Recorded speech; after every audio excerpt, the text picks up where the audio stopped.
আসসালামু আলাইকুম, back to my channel. আশা করি সবাই ভালো আছেন। আজ আরেকটি নতুন রেসিপি নিয়ে হাজির হলাম, গরুর ভুঁড়ি রান্না।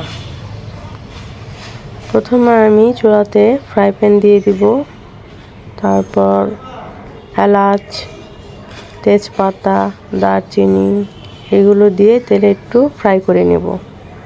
এখন হাফ কাপ পেঁয়াজ কুচি দিয়ে দিব, আদা রসুন বাটা দিয়ে দেব 1 টেবিল চামচ।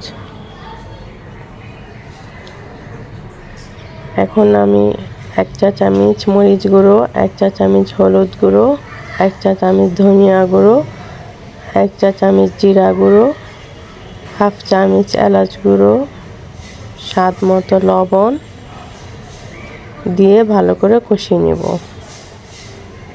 একটু পানি দিয়ে কষিয়ে নেব। এদিকে আমি ভুঁড়িগুলো লবণ এবং হলুদ দিয়ে সেদ্ধ করে রেখেছি আগে থেকেই। এগুলো এখন দিয়ে দিব।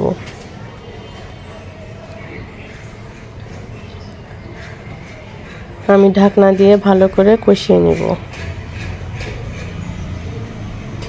এটা আগে থেকেই সিদ্ধ, বেশি কষানো লাগবে না। একটু পানি দিয়ে আমি ভালো করে কষিয়ে নিলাম। এখন আমি হাফ কাপের মতো রসুন দিলাম। ভুঁড়িতে রসুন দিলে ভালো লাগে। গরম মশলা গুঁড়ো দিয়ে ঢেকে রাখলাম। আমি এখন একটু ভাজা ভাজা করে নেব।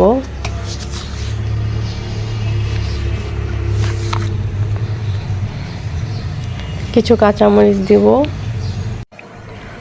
অলমোস্ট আমার এগুলো হয়ে গিয়েছে, দেখতে পাচ্ছেন ভাজা ভাজা হয়েছে। রান্নাটা আমার শেষ। হাতে একটু সময় নিয়ে অল্প আছে একটু ভেজে ভেজে রান্না করলে এটা ভালো লাগে খেতে। সবাই ভালো থাকবেন। খোদা হাফেজ।